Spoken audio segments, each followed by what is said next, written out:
Assalamualaikum warahmatullahi wabarakatuh. Halo teman pemilih, berjumpa lagi di podcast KPU Provinsi Jambi bersama saya Hazet Akbar. Dan memang tidak terasa nih, Pilkada serentak 2024 akan segera dilaksanakan. Dan begitu banyak memang asosiasi-asosiasi ataupun juga kegiatan serta persiapan yang dilakukan. Dan baru-baru ini juga ya, KPU Provinsi Jambi telah merilis pemenang ataupun juga jajaran yang berhasil dalam baik itu perlombaan maskot, kemudian juga jingle. Dan wah, kita nih akan melihat seperti apa sih sebenarnya proses, kemudian juga kriteria penilaian dan hal-hal lainnya yang berhubungan dengan prosedur dan juga proses akhirnya sampai ketemu dengan pemenang pada hari yang kemarin telah diumumkan sebelumnya. Dan tapi ini ya, kalau misalnya saya ngobrol sendiri ini kayaknya nggak enak ya. Dan ini saya sudah ditemani sama Mang Aloy. Halo Mang Aloy. Oh, Assalamualaikum. Waalaikumsalam warahmatullahi wabarakatuh. Cerah banget ya Mang Aloy pagi hari ini ya. Alhamdulillah, karena barusan sarapan. Barusan sarapan. Tadi sarapan di mana Mang Aloy? Di Resto Kapara. Resto Kapara ya. Iya. Jadi udah tertampung energinya ya Mang Aloy ya. Diundang kawan. Diundang kawan ya. Jadi Mang Aloy ini selaku praktisi kebudayaan yang juga kemarin sempat mengikuti proses penjurian yang begitu panjang ya Bang Aloy ya. Iya. Tapi kemarin sebelum kita berbincang lah lebih lanjut terkait dengan bagaimana sebenarnya proses penilaian dan lain ya Bang Aloy ya.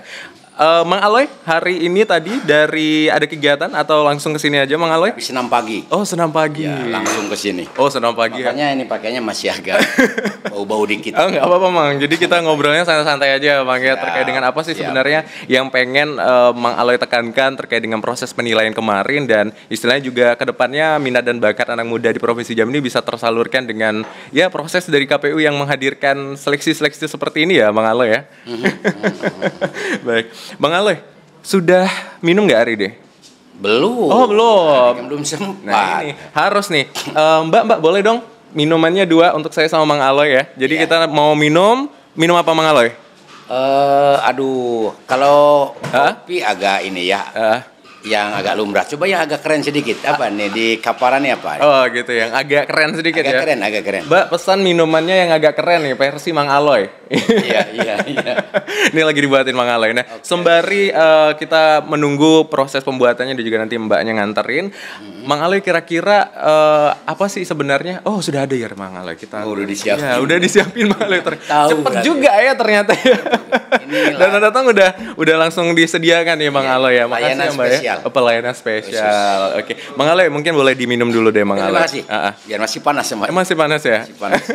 Panas. Masih panas ya. Nanti boleh Mang Aloy sambil minum kita santai aja dan ngobrol. Nah, baik. Mang Aloy, kemarin boleh cerita nggak Mang Aloy, bagaimana sebenarnya ketika KPU Provinsi Jambi ini sendiri merilis pengumuman bahwa memang kita atau KPU Provinsi Jambi ini sendiri membutuhkan istilahnya jingle pilkada untuk tahun ini, kemudian juga maskot yang menjadi kriteria yang istilahnya ikonik gitu ya Mang Aloy ya.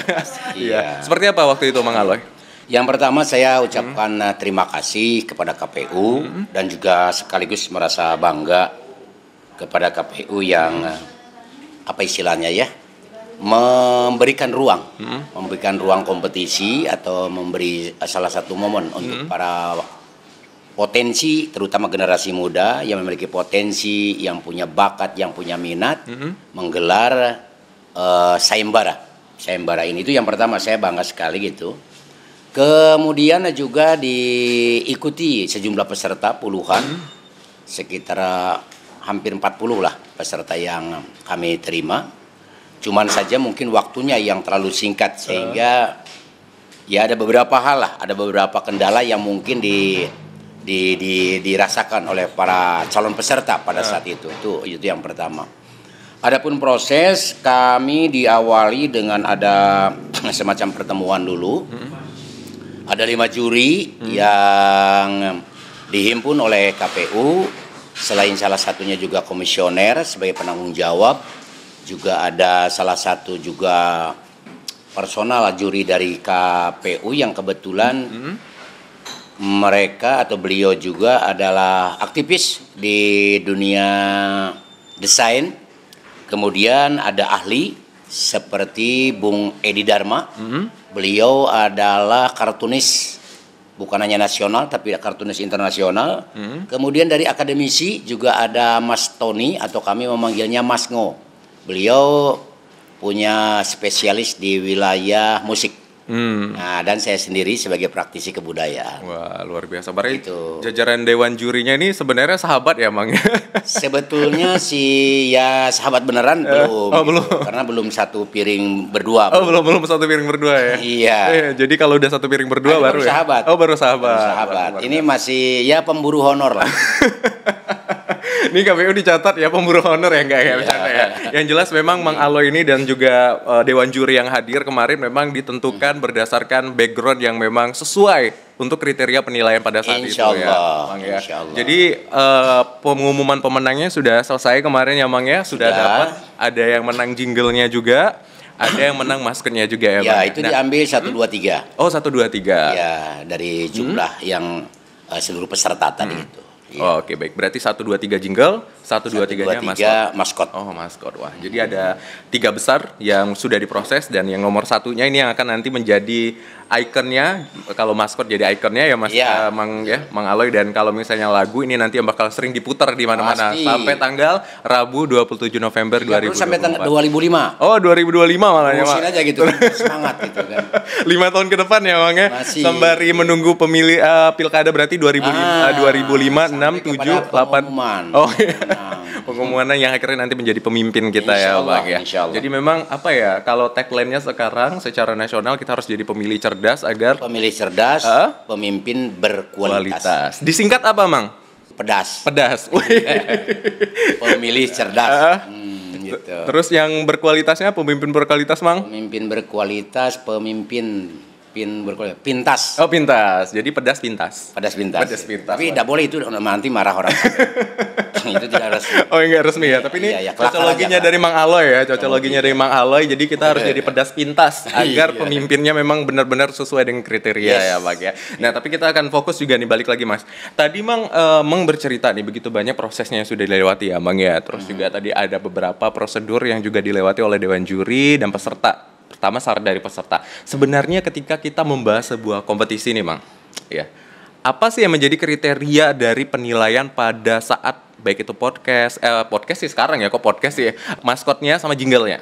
Apa sih yang menjadi kriterianya, Mas? Saat itu kesepakatan juri dari 5 orang tersebut mufakat untuk memberi 5 kriteria. Yang pertama adalah ide, gagasan. Ide. Ya, ide atau gagasan yang original. Originalitas itu yang harus dijaga. Yang kedua, kesesuaian tema yang diinginkan oleh KPU. Kemudian yang ketiga, kreativitas berbasis budaya daerah, budaya lokal Jambi tentunya. Yang keempat adalah etika estetika. Ya, yang kelima komunikatif. 5 kriteria ini harus terpenuhi oleh setiap peserta pada karyanya. Wah, jadi kalau 5 penilaian ini adalah mutlak seperti itu ya, Mang ya? Mutlak. Nggak bisa ditawar-tawar ya, Mang ya? Tidak boleh. Kalau misalnya saya boleh nggak tukar jadi 4 aja gitu, nggak bisa Tidak ya, Mang? boleh. Nggak bisa ya? Itu cacat. Cacat jadi penilaiannya, Mang ya. Nah, kita bedah deh satu-satu, Mang. Ini menarik ketika kita membahas proses penilaian tadi. Dari yang pertama, ide dan gagasan. Kenapa ide dan gagasan ini yang pertama kali dinilai, Mang? Ide gagasan kalau di dalam bobot penilaian itu paling tinggi. Karena menciptakan sesuatu yang belum ada. Selain itu juga original. Artinya tidak ada kesamaan dengan yang sudah atau yang ada, tidak boleh. Itu ide yang pertama. Selanjutnya juga dari ide, bila ada kesamaan ini kan berhadapan dengan hukum. Maksudnya bisa saja diduga menjadi plagiat. Berarti hak kekayaan intelektual tadi. Yes, ada hak itu. Itu yang mutlak dan berhadapan dengan hukum tadi. Bila salah juri memberikan nilai padahal ada produk yang sudah ada tapi mirip, di luar pengetahuan juri, itu akan menjadi tereliminasi. Nah, itu yang pertama berkaitan dengan ide. Tapi juga nggak enak ya, Mang ya, ketika nanti dirilis ternyata ada yang mirip ya, Mang. Kok sama? Ada yang klaim nanti kalau mirip nggak soal. Kalau mirip nggak soal, bagian dari aspirasi ya, ataupun bagian juga dari inspirasi si peserta tadi, nggak soal. Tapi ketika itu sama persis, baik nadanya, musikalitas, instrumen, sampai kepada beat dan sebagainya, warna lagu, itu nggak boleh. Nah, itu khawatir bila ada. Makanya ide juga sangat mahal karena menciptakan sesuatu yang belum ada. Kemudian juga mewaspadai originalitas, jangan sampai ada yang sama. Wah. Nah itu makanya ide yang pertama. Wah, luar biasa ya. Jadi memang Pertama tuh. Dewan Juri kemarin memang menilai ide dan gagasan ini menjadi poin Insya Allah mutlak gitu ya. 5 Dewan Juri kredibel. Karena Ya, memang kalau netral. misalnya ide dan gagasan ini sebentuk apresiasi tertinggi ya, Mang. Tadi kayak Mang bilang ya, Iya, bobotnya tertinggi. bobotnya tertinggi karena nggak semua orang nih bisa memunculkan karya yang sebelumnya nggak kepikiran di orang, tapi akhirnya ada ya, Mang ya. Nah itu dia. Itu yang paling penting. Nah, tadi udah ide dan gagasan, Mang. Berarti yang kedua apa lagi, Mang? Kreativitas Yang tadi, kedua Mang. kreativitas. Oke. Kenapa, Mang, kreativitas ini? Nah, kesesuaian tema dulu. Atau boleh kreativitas lah. Oh, kreativitas. Ya, urutannya sama itu dari 2 dan 3. Kreativitas berbasis pada kebudayaan daerah. Yang pertama, karena ini diselenggarakan oleh KPU Provinsi Jambi. Bukan KPU Padang, Sumbar, ataupun Sumatera Selatan, ataupun tetangga. Ini karena sama-sama satu rumpun nih. Satu rumpun Melayu. Jadi nuansa dengan warna itu hampir mirip. Tipis-tipis angin gitu. Tipis-tipis angin. Ya, atau tipis-tipis kulit bawang. Karena tetangga ya, Mang. Iya, maka kreativitas ini juga ketat. Kreativitas berbasis kepada kebudayaan daerah. Nah, ini menjadi penting di dalamnya jangan terlalu lari. Jangan lari keluar katakan sajalah simbol-simbol atau atribut-atribut kebudayaan yang ada, kekhasan yang ada di Jambi. Umpamanya ada flora, ada fauna, ada cagar budaya, itu yang diinginkan ya. Wilayah-wilayah yang bisa diserap oleh para kreator tadi itu. Itu jangan jauh-jauh, ujuk-ujuk itu kan. Umpamanya kapal sanggat gitu, ataupun misalnya kapal lancang kuning Lancang kuning. Nggak bisa. Itu tidak berbasis kebudayaan. Atau umpamanya katakanlah umpamanya jam gadang, nggak bisa. Beda ya, Mang. Beda. Nah itu tidak basis. Nah yang ada umpamanya fauna yang ada di Jambi itu apa? Contohnya ada harimau Sumatera itu masih boleh. Kemudian ada burung kuau itu juga boleh. Ada kucing hutan itu boleh dari Jambi. Lalu banyak lagi di sana. Itu bagian dari basis yang bisa diserap, yang dijadikan aspirasi. Lalu bentuk cagar budaya umpamanya ada umpamanya yang baru ini ada gentala aras. Kemudian juga ada yang tadi ada angso umpamanya. Selanjutnya juga ada kajang lako dan lain-lain. Ada motif batik, motif ukir dan sebagainya. Itu bagian dari kekayaan kita. Kemudian juga ada bahasa. Itu untuk lirik dijenggel umpamanya. Apa nih liriknya nih? Jangan pakai bahasa Jakarta, nggak boleh. Karena nggak sesuai ya, Mang ya. Pakai bahasa Jaksel lagi, wah gawat ya. Nggak bisa. Nah itu salah satu yang juga ketat dan pasti rumit. Beda ngarang bebas kan? Lagu apa saja mau dari manapun ya boleh-boleh saja. Tapi ini tadi harus terikat, terjaga, dibatasi oleh potensi kebudayaan, produk-produk budaya yang ada, yang khas di daerah Jambi secara menyeluruh provinsi Jambi. Itu kreativitas berbasis kebudayaan daerah lokal. Wah, luar biasa nih. Jadi kalau misalnya melenceng nih, wah udah ini nggak sesuai udah ya. minggir. Udah minggir dulu ya. Jadi tetap harus ada istilah unsur kebudayaan. Kalau memang flora dan faunanya memang harus mutlak punya provinsi Jambi. Jambi gitu. Jangan buaya gitu kan. Nggak bisa. Apalagi buaya darat nggak boleh. Nanti beda lagi dehnya. Kamu aja satu-satunya di dunia ini yang milik saya gitu kalau buaya darat ya, Mang ya. Oh, iya. Oke, Mang, boleh diminum dulu deh, Mang. Kita sambil makasih. ngobrol sambil minum nih, Mang. Ini udah dibuatin, Mang kayaknya nih spesial nih punya Dari Mang. tadi saya ingin minum tuh. Coba dirasain dulu, Mang. Bismillahirrahmanirrahim. Apa rasanya, Bang? Oh, mantap. Mantap. Nggak tahu namanya apa nih? Oh, nggak tahu namanya apa. Ini nanti kita tanya sama Mbaknya ya. Ini kira-kira tadi apa ya, Mbak, namanya? Kopinya. Kopi apa ini? Oh, latte. Mang, latte, Mang. Latte ya. Waduh. Agak-agak beda ya, Mang ya? Iya. Ini saya minum dulu, Mang. Siap. Oke, Mang. Tadi memang harus jelas dulu kriterianya apa ya, Mang, agar tidak lewat dari koridor yang sudah harus ditentukan. Yang diinginkan. Nah, itu yang harus Betul. mutlak ya hukumnya, Mang ya. Tadi udah dua nih, ide, gagasan, sama kreativitas. 3, kesamaan tema. Kesamaan tema. Ya. Jadi setelah punya ide, punya bentuk, lalu juga ya katakanlah udah punya idenya, wah gini nih bentuk. Kita ngambil fauna umpamanya atau kita ngambil cagar budaya. Nah, sesuai dah dengan tema yang diinginkan. Ini umpamanya. Wah. Oh, Ini yang ditunggu-tunggu nih, Mang. Mang biasanya ini apa namanya nih, Kak? Oh, ubi goreng, Mang. Oh, tapi Lasava. keren ya, ada sambalnya.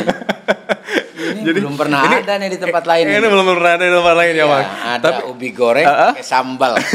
Ini unik juga. Ini unik juga ya. Ini nggak apa-apa nih, Mang. Biasa cocok nih, beneran kopi sama ubi nih, Mang. Oh iya, sempurna ini. Sempurna ini. Sempurna. kurang dikit aja ya, Mang ya. Nah, tapi nanti nih setelah ini ya, Mang, baru Oke, bisa sih. ngegas ya, Mang. Iya. Oke. Nah, Kesamaan tema, kesesuaian Sama-sama tema. tema. Sesuaian tema ini juga menjadi penting. Ketika satu bentuk apa saja silahkan aspirasi yang akan dipilih tadi ada fauna, ada flora, lalu ada cagar budaya ataupun apapun bentuknya. Nah, nyambung enggak ketika dikembangkan dengan tema tadi? Nah, temanya tadi kan tentu saja ajakan, imbauan, bisa tidak bergerak. Karena ketika bicara soal maskot bukan hanya seperti poster satu dimensi. Maskot ini 3 dimensi, full dimensinya, harus berbentuk kiri kanan samping atas bawah, kayak barang aja kayak gini nih, diputar bisa. Nah itu konstruksinya juga harus jelas, komposisinya dan aksesoris yang nempel di situ juga harus sesuai. Nah, ini akan dikaitkan dengan penguatan tema yang diinginkan oleh KPU. Itu makanya kesesuaian tema menjadi penting. 3 yang amat penting tadi, baru 3 ya, berarti kalau maskot ini sendiri harus bisa dilihat dari segala sisi. Iya. Letaknya harus sesuai gitu ya. Ini bukan lomba poster, bukan lomba gambar. Kalau gambar cuma depan aja ya, Mang ya. Depan aja ya, Mang ya. Nah, kalau kemarin ketika ngelihat penilaian yang dilakukan, Mang, kan tadi udah ada 40 ya peserta ya, Mang ya. Kira-kira yang berkesan kemarin dari 40 itu gimana, Mang? Sesuai semua, Mang? Atau ada yang beberapa revisi, Mang? Rata-rata bagus. Rata-rata bagus. Justru kami menjadi agak bingungan itu memilih yang terbagus dari yang bagus. Itu luar biasa. Jadi minat bakat kawan-kawan atau teman-teman kreator di Jambi cukup baik lah. Tidak bisa diragukan bersaing gitu dengan ketika tingkat nasional. Tapi ini juga tingkat nasional sebetulnya. Cuman saya kira karena KPU menyediakan waktu, ruang untuk pendaftaran sampai kepada penutupan itu. Kalau nggak salah entah seminggu entah berapa. Kayaknya seminggu gitu. Seminggu. Itu kan ajaib tuh ya. Kalau menurut kami selaku praktisi atau kreator, ya seminggu tuh ngidenya aja udah 4 hari 4 malam tuh. Berarti luar biasa ya. Luar biasa ketika Jambi, masyarakat Jambi. Luar biasa, iya. Seminggu udah bisa bangun 40-an peserta. 40-an. Musik bukan gampang ya buat aransemen dan lain-lain ya, Mang ya. Bukan gampang. Terus bukan gampang juga mendesain posisi dan lain-lain gitu ya, Mang ya. Jadi nggak sabar nih nanti kita ngelihat siapa ya sebenarnya nanti yang bakalan dipajang untuk ikonnya sama musiknya ya, Mang ya. Dalam waktu dekat ya berarti ya, Mang. Tapi sayangnya saya namanya nggak tahu yang ada nomor. Nomor peserta. Nomor peserta ya ada. Sekian-sekian. Saya belum mendapatkan informasi dari panitia. Siapa namanya, dari mana nggak tahu. Belum dikasih tahu. Berarti nanti kita sama-sama dapat kejutan nih ya, dari mudah-mudahan KPU. Nanti di-launching. Di-launching dalam waktu dekat ya. Iya. Nah, tadi Mang udah ada ide gagasan, kemudian kreativitas, kemudian juga kesesuaian dengan tema. Dan yang berikutnya tadi saya mendengar ada etika dan estetika. Iya. Nah, itu seperti apa, Mang? Etika dan estetika. Etika itu kepatutan. Patut dah ini tampil. Nah, ya bisalah. Ini kan normatif ya. Kemudian estetika ini soal keunikan nih. Estetika ini ya terutama juga komposisi ketika diletakkan ini enak apa tidak melihatnya, indah tidak, artistik tidak nih. Ya itu seninya di situ tuh. Kadang-kadang umpama gitu kan, ada ikan pakai kaki. Nah itu kan kesulit tuh. Kenapa ada kakinya? Nah, itu pemaksaan etika, pemaksaan gitu. Berbeda umpamanya ada harimau, ada kaki, ada tangan, jelas ada gitu. Tapi ketika hal yang lain atau fauna yang lain gitu diletakkan, dipaksakan, itu kurang memenuhi pemenuhan kepada etika dan estetika tadi itu. Selanjutnya juga tentang tata letak bila akan meletakkan aksesoris.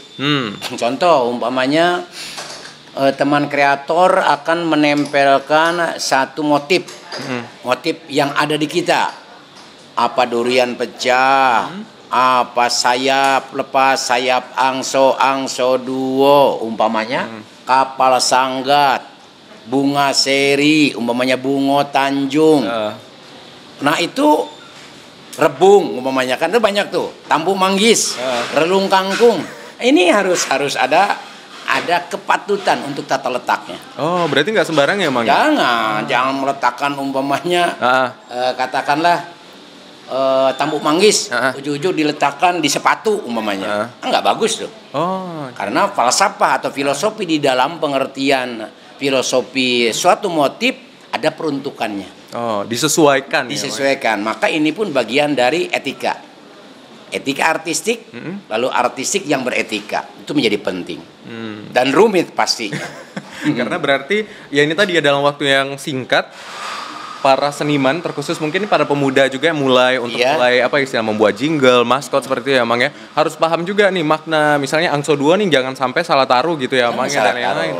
Begitu. Ini pun juga sebenarnya tidak hanya terkait dengan apa istilahnya ya maskot ataupun jingle untuk KPU tetapi dengan penilaian-penilaian ke depannya pun juga modelnya pasti sama ya Mang ya. Insyaallah. Jadi ya diimbau juga sama teman-teman kreator saya mengajak mari kita sama-sama untuk lebih lebih kreativitas tetap terjaga, kreativitas tetap terkendali, tidak hanya emosional untuk menciptakan sesuatu yang indah, tetapi ada etika, ada etika agar apa yang kita kerjakan ketika sudah dipublish akan memberikan satu pengetahuan, pencerahan, nilai-nilai, norma-norma kebudayaan yang ada di Jambi. Itu menjadi penting. Itu yang paling penting ya. Iya. Jangan sampai kreativitasnya juga melewati batasan atau ketentuan yang sudah diatur gitu ya. Boleh berkreatif, boleh berkreasi ya Bang ya. Tetapi ingat sambil memberikan edukasi publik bahwa motif ini memiliki nilai ini dan mengesan atau sebut sajalah ketika diejawantahkan punya pengertian yang sangat luhur gitu. Nah itu bagian dari dakwah kebudayaan penting. Jadi jangan sampai kita nggak melek juga ya Mang ya. Buat aja tapi nggak tahu. Harus anak Jambi harus komprehensif. Harus kafah. Iya, seluruhnya mengetahui gitu. Dari atas sampai ke bawah. Jangan sampai setengah-setengah ya. Jangan, biar pengetahuan. Kalau estetika berarti kalau di jingle larinya ke harmoni, musikalitas. Artinya harmoni itu ya didengarnya enak gitu. Tidak saling mendahului antara instrumen ini dengan instrumen ini. Itu kan kadang-kadang begitu kan ya mau didengar nih. Nah, belum lagi lirik. Padahal tujuannya ini lagu bukan lagu apresiatif. Kan ada karya musik, ada karya seni yang apresiatif, yang harus tenang, ditekun, dipelajari. Ini pelan-pelan itu cenderung kepada hal-hal yang berkaitannya edukasi total. Ada karya seni yang memang populer. Ada karya seni yang pasar, yang bisa dikunyah oleh siapapun. Nah ini yang KPU buat ini adalah karya yang populis, karya yang bisa dikunyah oleh siapapun. Artinya karena apalagi ini punya pesan teks, maka lirik harus jelas. Jangan sibuk di melodi yang kuat. Apa yang mau didengar. Nah ini menjadi sesuatu harmoni yang sangat selektif. Ini menjadi penting. Itu paling penting ya. Penting untuk di jingle tadi. Berarti tidak hanya harmonisasi terkait dengan keindahan dari musik yang dikeluarkan, gitarnya, kolintang dan lain ya. Ada fungsinya. Makanya ada bentuk, ada fungsi, ada makna. Nah, 3 komponen menjadi sangat penting ketika dalam berkarya. Baik. Kalau bahasa anak muda sekarang itu apa? Easy listening ya. Yes. Easy listening harus mudah ditangkap sama masyarakat, kemudian juga terngiang-ngiang seperti itu ya, Mang. Makanya ada prasyarat untuk yang diinginkan tadi itu. Selain daripada bentuk, lalu juga ada maknanya. Lalu peruntukannya untuk apa? Ini lagu bukan untuk dikasetkan dijual di pasar yang kita jingle ini. Adalah untuk disampaikan ke seluruh warga yang ada di pelosok Provinsi Jambi. Dari Durian Takurajo sampai Debur Ombak Selat Berhalo. Nah itu kalau bahasa wilayah kebudayaannya begitu. Jadi benar pemilihan kalimatnya pun memang juga harus sesuai. Jangan sampai terlalu menonjol di suatu daerah tertentu ya, Mang ya. Nanti tadi kan luas nih. Nanti mungkin daerah sebelah pesisir timur tidak bisa menangkap pesan yang sama takutnya kalau misal berbeda ya Mang ya. Itu makanya ada kolom terakhir yaitu komunikatif. Wah, ini komunikatif berarti berkaitan dengan unsur tadi. Iya, komunikasi ini maksudnya begini. Katakanlah maskot. Maskot ini ada beberapa aksesoris, juga ada warna, juga ada bentuk. Ketiga aspek ini seyogyanya sudah menjadi milik kita bersama. Begini contoh, ujug-ujug maskot warnanya merah semua, umpamanya nih. Jambi ini tidak memiliki khas warna merah, tapi lebih cenderung kepada oranye tua atau pinang masak. Itu warna Jambi. Nah itu udah apa, semacam konsensus warga masyarakat kita, baik para pencipta terdahulu sampai hari ini. Warna khas Jambi disepakati yang pertama oranye tua, yaitu pinang masak. Oranye tua, pinang masak. Iya, hijau tua, hijau muda, lalu kuning, baru yang lainnya. Berbeda saudara kita yang ada di wilayah timur, dia cenderung ke merah, umumnya Papua. NTB itu lebih ke merah banyak, kuning, lalu hitam. Nah itu setiap daerah memiliki khas warna, itulah milik kita bersama. Maka ketika ada produk karya ujug-ujug merah semua dengan hijau, nah itu tidak komunikatif. Tidak komunikatif, itu salah satu yang dimaksud dengan komunikatif itu. Demikian juga dengan aksesoris. Ujug-ujug aksesoris ada motif buah delima. Nah itu nggak akrab tuh, nggak komunikatif tuh. Tapi yang ada tampuk manggis, nah bunga Tanjung, relung kangkung, durian pecah, itu akrab tuh. Maka itulah komunikatif. Itu yang dimaksud dengan komunikatif. Jadi bukan komunikatif tanya jawab apa tegur sapa, bukan begitu. Bukan. Demikian juga dari jingle. Ini warna bunyinya kenapa jadi Lenong Jakarta Betawi? Nah, berarti tidak komunikatif nih. Tidak ada dirasa warga masyarakat Jambi. Tidak punya, memiliki itu. Maka tidak kenal, maka tidak komunikatif. Begitu juga instrumen, alat yang digunakan. Alat kita agar komunikatif ada kelintang, ada biola atau piul, ada gendang Melayu, lalu ada akordion. Nah, ujuk-ujuk umpamanya ada melodi melengking. Nah, itu nggak akrab, berarti nggak komunikatif. Nah, itu yang dimaksud dengan komunikatif itu kolom terakhir.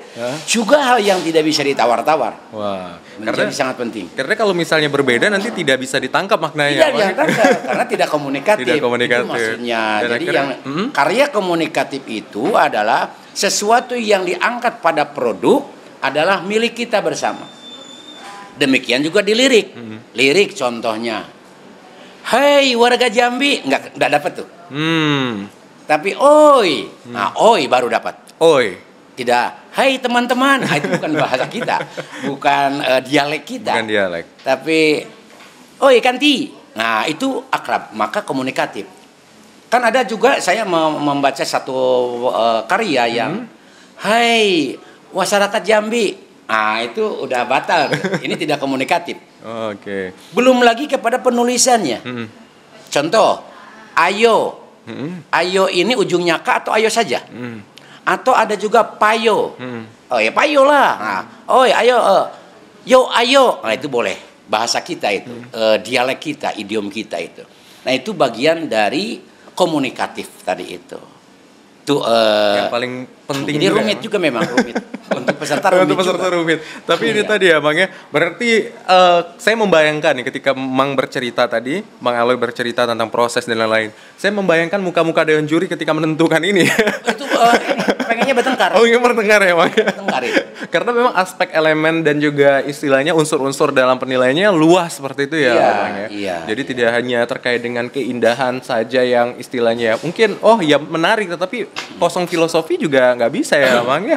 Nah ini saya menarik tadi Mang ngomong di awal pas ketika kita membahas tentang unsur-unsur ada filsafah sama filosofi. Iya. Nah, itu apa sebenarnya Mang yang harus itu tadi yang dimaksud dengan kedekatan ya, pendekatan dari kekaryaan tadi yang kita inginkan kan berbasis pada kebudayaan daerah, dalam hal ini daerah Jambi menyeluruh 11 kabupaten kota.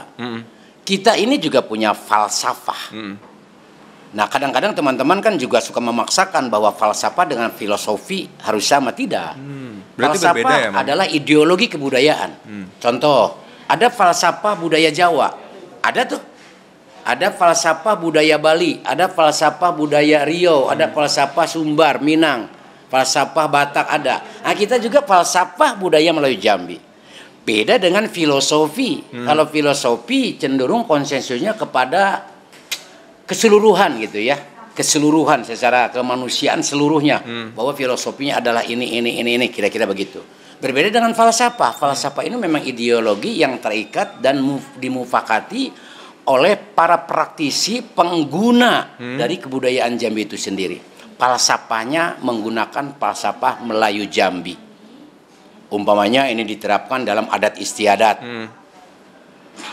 Di dalam falsafah Jawa atau di Pulau Jawa ada sesuatu yang harus dilaksanakan ketika seorang istri muda ada upacara ketika hamil 7 bulan. Harus dimandiin deh. Nah di Jambi tidak punya falsafah itu. Nah itu bedanya ya. Nah oleh karenanya kita menyebutnya ico pakai. Sisip silap itu pasti berlainan, walaupun tujuannya sama, memohon keridhaan dari Sang Khalik Allah Subhanahu wa taala. Itu bedanya antara falsafah dengan filosofi. Kalau filosofi tadi secara umum luas, tetapi kalau falsafah cenderung pada ideologi kebudayaan yang ada di setiap daerah yang disepakati oleh para pemangku, oleh para pengguna kebudayaan di mana ia berada. Wah, jadi ini memang harus ada pakem murni ya. Yes. Pakem murni, jangan sampai kita lupa nih falsafahnya Jambi ini seperti apa. Nah, itu harus tahu. Tapi nanti dalam jingle dan masuknya berbeda ya, Mang ya. Jadi kalau misalnya harus tahu nih, harus banyak-banyak juga bertanya mungkin sama sepuh, praktisi kebudayaan atau budayawan juga ya, boleh ya, Mang ya. Orang tua kita, nenek mama tua tenggane cerdik pandai yang masih ada. Dan itu tadi kalau istilah bahasa kita di sini adalah yang mudo yang bertanya, yang tua bercerita. Itu penting. Jadi jangan itu diam ini diam, yang muda diam, yang tua pun tidak bercerita, udah buntu. Hilang nanti itu caos. Ini muncul pertanyaan menarik nih, Mang. Ketika memang kita melihat tadi begitu banyak unsur, kemudian juga akses prosedur yang harus dilewati, kemudian juga istilahnya ya balik-balik ada unsur-unsur ilmiah yang memang harus dikuasai seperti itu. Apakah memang seni itu sekarang sudah istilahnya memang boleh sebebas atau memang sebenarnya ada batasan yang harus dilakukan, Mas? Karya seni pada intinya ya memang bebas berekspresi dan dilindungi undang-undang. Tetapi bagaimanapun kita bukan hewan. Kita bukan hanya hidup, tapi kita berkehidupan. Antara hidup dan kehidupan pastilah berbeda. Kalau hidup yang kecil jadi besar, yang pendek jadi tinggi, atau yang pendek jadi panjang, itu hidup. Rumput pun hidup. Begitu kucing pun hidup. Yang kecil jadi besar, hidup tuh. Tapi ketika tiba kepada kita, makhluk yang dimuliakan, masuk pada wilayah ketentuan norma, aturan yang disebut dengan kehidupan tadi. Maka oleh karenanya karya yang dibuat pun silakan bebas dan dijaga oleh undang-undang, tetapi kita kan punya norma, punya kepatutan, maka dibuatlah frame tadi 5 keutamaan atau 5 komponen tadi yang menjadikan batas. Nah itu bebas silakan saya bebas. Tapi kan juga ada yang melihat dan ada yang menilai. Benar sekali, Mang. Yang menilainya mungkin masyarakat umum. Bila jelek ya kita dihujat. Kenapa jadi begini gitu kan? Jadi dewan jurinya nanti ditanya, kok dilolosin gitu ya, Mang ya? Maka untuk menjaga dan menghargai sama-sama kita, baik kreator ataupun penilai, ya penilai kan hanya mengkurasi saja. Bukan karena lebih pintar dari kreator, tidak. Mang Allah juga hanya mengkurasi, mengakurasi ini. Akurat tidak nih dengan yang diinginkan oleh panitia penyelenggara KPU dalam hal ini. Kalau udah tepat ya sudah begitu itu. Tidak berarti lebih pandai. Tapi karena biasanya kalau misalnya juri ini juga adalah penonton, suka made-madei gitu. Ini suka made-madein gimana tuh, Mang? Maksudnya lebih kadang-kadang lebih komentator penonton ketimbang yang main. Gitu. Iya kan? Iya. Wah, tinggal nendang aja kok enggak gol gitu. Padahal tinggal nendang aja. Kan begitu yang nonton. Benar. Nah, begitu. Tapi proses dan apa yang dialami di saat itu tidak merasakan itu ya, Pak. Iya. Jadi itu yang perlu dilihat juga seperti itu ya, Pak. Jadi tetap ada batas. Ada norma sebagai makhluk hidup yang harus saling memuliakan satu dengan yang lain. Maka karya-karya yang dilahirkan pun tidak asal. Agar ya tentu saja setiap kita berbuat itu kan diinginkannya menjadi ya sebut saja menjadi ibadah gitu. ada isian, lalu ada pesan yang ingin disampaikan, itu namanya karya yang baik gitu. Kalau hanya melemparkan saja tanpa ada makna, tanpa ada fungsi, tanpa berbentuk, bukan karya namanya. Benar, Mang. Karena apa ya? Saya pernah membaca nih, Mang. Katanya kan yang paling diingat oleh seluruh sejarah itu adalah catatan, seperti itu ya, Mang ya. Jadi kalaupun memang kita sudah tiada, tapi karena karya-karya kita menentukan siapa kita di waktu itu ya, Mang ya. Jadi kalau misalnya keliru nih, wah gawat gitu ya, Mang. Iya. Jadi walaupun sebenarnya bukan bermaksud demikian gitu ya, Mang. Bisa. Ya memang bahwa norma juga akan berubah dari satu sejarah atau zaman atau masa secara periodisasi. Dulu dilarang, sekarang tidak dilarang. Atau dulu boleh-boleh saja, sekarang dilarang. Itu ya biasa-biasa saja. Artinya mengikuti norma yang berlaku, norma dan peraturan yang disepakati, yang dimufakati oleh pengguna. Itulah yang disebut dengan falsafah tadi. Ada ideologi. Ya kalau di daerah lain ya itu boleh. Oh di kita nggak bisa itu. Nah itu bagian yang disebut dengan ideologi kebudayaan tadi, falsafah kebudayaan tadi. Ya, jadi tidak boleh tawar-menawar seperti itu ya. Seyogyanya nilai adalah kita. Nilai itu adalah kita. Karena jati diri kita ini juga diukur oleh nilai pengetahuan yang ada. Itu mudah-mudahan bagian dari bukan himbauan sih, untuk mengajak, saling mengingatkan. Saling mengingatkan. Karena memang kalau bukan kita yang harus tahu batasan dan lain-lain, kita ya siapa lagi ya, Mang ya, yang harus ngasih tahu, apalagi karena kan kita tidak berdiri sendiri, kita hidup bukan satu di ruangan sendiri gitu. Dan kita juga mungkin akan punya saudara, yang bujang akan punya istri, yang perempuan juga akan punya suami, lalu beranak pinak dan selanjutnya. Nah ini pun bagian dari kredibilitas kita di masa perjalanan sebagai pengarir tadi ya, tukang karir. Yang harus diwarisi terus-menerus ya. Ya itu tadi, karena jejak digital itu juga ya, menarik. Bagian yang tidak mudah untuk dihapus kan. Benar-benar, Bang. Jadi memang seharusnya dengan teknologi sekarang mungkin memudahkan untuk anak-anak muda juga mengakses begitu banyak informasi. Pasti, gitu ya, Bang, ya. Bisa bertanya nih langsung sama Mang Aloy, sebenarnya apa sih sebenarnya poin-poin dari unsur kebudayaan falsafah dan filosofi tadi ya, Mang Aloy ya. Nah oke. Kalau prosesnya seperti apa sih, Bang, kemarin? Juga ya lumayan rumit juga. Kita harus disepakati gitu kan. Maksudnya harus disepakati itu adalah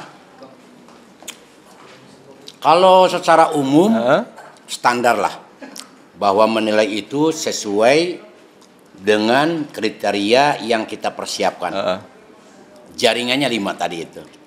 Ada kesesuaian tema, ada ide gagasan originalitas, kreativitas berbasis kebudayaan daerah, harmoni ataupun etik, estetik. Selanjutnya juga ada komunikatif. Dari sejumlah itu kami menggunakan pola penilaiannya. Yang pertama eliminasi. Sejumlah peserta sama-sama oleh 5 juri ditonton, didengarin. Kalau maskot ataupun jingle terus saja. Baru dibanding. Mana nih yang masuk kepada 5 kriteria yang diinginkan. Wah ini cuma 4 nih, yang satunya nggak ada nih, minggir, tereliminasi. Oh langsung ya, Mang ya? Terus ya, dipangkas. Sampai kepada 10 besar. Dari 10 besar baru masuk kepada penilaian angka. Jadi dari angka ini, artinya dari sejumlah peserta menuju kepada 10 besar eliminasi. Kemudian dari 10 berikutnya naik ke atas, itu tetap angka yang digunakan. Ada sampai kepada 6 besar. Ada 6 besarnya juga ya, Mang? Ya, dari 6 besar baru ke 3 besar. Dari 3 besar mulai bertengkar antara juri. Karena poinnya sudah ada semua. Dari 1, 2, 3. Dari yang 3 ini mana yang 1, mana yang 2, mana yang 3. Juaranya di sini nih. Kemudian juga karena ini tingkat nasional, kita juga menemukan produk-produk atau karya-karya yang dari luar Jambi. Dari Depok, dari Jogja, dari Jakarta, dari Palu, Sulawesi, kemudian dari Sumbar. Nah itu karya-karya yang datang. Karena tadi dibukanya secara nasional. Karena dibuka secara nasional. Nah ketika ini udah melihat bahwa ini harus standar nasional, maka pada penilaian angka kita gunakan bobot. Jadi dari 5 ini punya bobot nih. Umpamanya ide gagasan, bobotnya 20. Kreatif inovatif ataupun berbasis, ini bobotnya umpamanya lebih rendah di 17. Berikutnya juga harmonisasi ini udah di 15 saja. Masuk kepada wilayah komunikasi naik lagi menjadi 17 sehingga nilainya 100 ditunggu di sini. Harus 100%. Bermuaranya. Barang siapa yang 100% berarti ideal. Juara pertama. Baik, berarti memang ketika proses penjurian tidak hanya menilai mentah-mentah saja, tetapi memang ada rekomendasi ya, Mang ya, supaya memang karya tersebut menjadi lebih sempurna. Inginnya sesuai dengan pakem-pakem tadi ya. Sesuai dengan kriteria tadi itu inginnya. Biasa. Ini tadi sampai 2 hari 2 malam loh, 48 jam ya. Untuk memproses sesuatu. Ada dijumlahkan, tapi ada istirahat. Oh, ada istirahatnya juga. Ada tidurnya, ada sholatnya. Ada tidur, ada sholat juga. Nah, ini tadi kita kan berkaitan dengan anak-anak muda, pemuda di Jambi ataupun juga pemuda yang ada di seluruh Indonesia, tapi terkhususnya yang di Jambi ya, Bang ya. Kira-kira ada nggak, Bang, pesan kesan supaya anak muda di Jambi ini memang memiliki minat bakat yang serupa, bisa menjalankan istilah tadi falsafah, pakemnya, terus menghasilkan karya memang sesuai dengan komunikatifnya tadi, Bang. Iya. Nah, saya rasa penting ini kepada teman-teman kreator lah. Artinya yang memiliki potensi, punya bakat dan punya minat pula. Ini 3 rangkaian yang bagian dari anugerah yang tidak semua orang diberi kemampuan itu. Oleh karenanya tidak ada alasan untuk tidak bersyukur. Harus bersyukur dengan kemampuan yang lebih itu dibanding yang lain. Karena faktanya dari 1 minggu ini kan warga masyarakat Jambi ini hampir 3 jutaan ini. Anak mudanya katakanlah 1,5 juta. Yang ikut cuma 40-an. Artinya ini anugerah kan. Yang punya kesempatan, yang punya minat, didukung oleh bakat, ada kesadaran dirinya punya potensi, maka bersyukurlah. Cara mensyukurinya adalah dengan cara memberdayakan. Berdayakan kemampuan itu. Dengan cara apa pula memberdayakannya? Jangan lewatkan setiap momentum, apa itu sayembara ataupun lomba. Intinya yang sifatnya kompetisi itu wajibkan oleh diri sebagai pelaku tadi itu untuk mengikuti. Wajib ya. Wajib. Kalah menang bukan urusan. Karena yang akan punya nilai bagi diri adalah proses. Di situ. Mau sekolah di mana supaya orang menilai kita? Benar-benar. Harus kuliah dulu dan panjang lebar. Tapi ketika ruang waktu yang hanya 1 bulan lah katakan, ini luar biasa kesempatan untuk menguji kita, uji nyali kita, keberanian kita, menghindar dari rasa minder kita, masuk dan ikuti. Jangan lewatkan. Karena hanya 1 ruang terbaik untuk menjajal, untuk menguji kemampuan kita sampai di mana, di lomba, di sayembara atau kompetisi lainnya. Maka mari kita sama-sama, sama anak-anak muda terutama, ya tentu saja orang tua juga bila memang masih punya minat tadi, makanya ada bakat, ada minat. Bakat tanpa minat nggak selesai. Ada minat saja nggak punya bakat juga nggak bisa ya, nggak bisa. Maka sadarilah bahwa itu adalah potensi diri yang harus disyukuri dengan cara memberdayakannya. Cara memberdayakannya selain latihan, juga ikut serta dan jangan melewatkan momen-momen lomba, sayembara atau kompetisi lainnya. Karena 1 pendidikan terbaik, uji coba yang terbaik adalah di lomba. Wah, luar biasa. Baik tingkat, kan ada tingkat SMP, ada FLS2N atau apa namanya tuh. SMA juga ada, juga di mahasiswa apa namanya tuh. Ada apa istilahnya itu yang lomba antar mahasiswa itu kan? Minus. Iya. Apalagi yang umum sekarang nih. Sekarang ini kan nggak tahu SMA, nggak tahu SMP, nggak tahu dewasa. Semuanya bisa boleh masuk terlibat dalam lomba ini. Jadi ke depan juga bila ada lomba-lomba yang kaitannya dengan produk-produk seni, baik itu musik ataupun objek, benda dan segala macamnya, ikuti. Nah, itu bukan saran lah, ajakan lah. Ajakan kami. Harus bisa berani untuk istilahnya meluapkan apa yang menjadi minat dan bakat tadi ya. Mang ya, jangan sampai dipendam sendiri, karena kalau dipendam ya nggak muncul gitu ya, Mang. Oke. Jago kamar aja ya, Mang ya. Oke, Mang, terima kasih banyak, Mang. Hari ini udah ngobrol banyak, Mang. Terus tadi juga membuka pemikiran kita bagaimana sebenarnya proses dari penilaian, baik dari maskot, kemudian juga jingle. Terus juga banyak lagi nih unsur-unsur yang menjadi nilai penting nih sebagai anak muda, terkhusus yang ada di Provinsi Jambi, untuk sama-sama tahu nih bahwa ada batasan pesan, ada nilai yang harusnya sama-sama ditekankan. Karena tadi kalau kata Mang Aloy, itu adalah pakaian, identitas, dan kebanggaan kita. Jadi kemanapun kita berjalan ya Mang Aloy ya, jangan sampai hilang dan tinggal seperti itu. Yang paling penting juga nih, jangan lupa tanggal 27 November 2024, tepatnya pada hari Rabu. Hari Rabu. Iya, hari Rabu kembali, kita harus datang ke bilik suara dan ayo kita nyoblos sama-sama ya. Jadilah pemilih cerdas. Iya, jadi pemilih cerdas Agar mendapat pemimpin yang berkualitas. Wah, luar biasa. Terima kasih banyak Mang Aloy sudah berbincang bersama kami hari ini dan juga begitu banyak insight baru ya. Dan untuk teman-teman pemilih, jangan lupa ya tadi tanggal 27 November 2024 kita datang ke bilik suara untuk menyalurkan aspirasi dan juga pilihan kita untuk pemimpin yang berkualitas. Saya Hazet Akbar mewakili kerabat kerja yang bertugas. Pamit undur diri. Wassalamualaikum warahmatullahi wabarakatuh. Sampai jumpa.